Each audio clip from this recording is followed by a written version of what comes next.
És llargament conegut la història repressiva de l'estat espanyol contra el poble català, sobretot contra el poble català organitzat i sobretot contra el poble català organitzat en pro de la seva llibertat nacional. El perquè d'aquesta moció ara és més que obvi. Al llarg dels darrers mesos, diferents mitjans de comunicació i en especial La Directa, un mitjà de comunicació transformador que fa molts anys que fa molt bona feina arreu dels països catalans, va destacar diferents casos d'espionatge de policies espanyols infiltrats en diferents moviments polítics, principalment independentista i altres formes del moviment popular d'arreu dels països catalans, policies espanyols que actuaven evidentment sota les ordres del govern més progressista de la història, del govern més progressista de la història conformat pel Partit Socialista Obrer Espanyol i per Podemos o Unidas Podemos, sota les ordres d'un Ministeri d'Interior comandat pel Partit Socialista Obrer Espanyol, en aquest cas en concret pel senyor Marlaska, un espionatge que ha sigut especialment deshumà i deshumanitzador. Un espionatge que s'ha fet valdre de les relacions personals, de les relacions íntimes, de les relacions de família, de les relacions, en definitiva, de proximitat, per extreure informació, per condicionar l'acció política i per condicionar, en definitiva, el lliure actuar de les persones i el seu lliure desenvolupament polític i militant, generant, evidentment, un trauma no només personal, sinó col·lectiu. Com deia, la repressió política cap a l'independentisme no és res nou.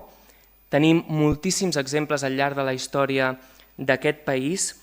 Hem estat seguits, i ho dic en primera persona del plural, hem estat seguits, hem estat perseguits, els nostres noms apareixen en informes policials vinculant la nostra activitat política a qüestions que res tenen a veure amb el que nosaltres fem, i sense anar més lluny, fins i tot regidors d'aquest consistori, regidors que pertanyen al nostre grup municipal, han estat espiats per les ordres del govern espanyol, del Partit Socialista Obrer Espanyol i d'Unidas Podemos en la seva activitat política com a regidors d'aquest consistori. És per això que nosaltres considerem fonamental portar aquesta moció avui aquí, no perquè ho consideri la CUP, sinó perquè cada vegada més entitats del poble i, com es demostrarà, més grups polítics del poble i d'arreu dels països catalans consideren que això s'ha d'acabar i que com a mínim això s'ha d'evidenciar. Nosaltres avui, i a nivell de Cardedeu, prenem l'exemple del Casal Popular de la Matxera, que ja ha decidit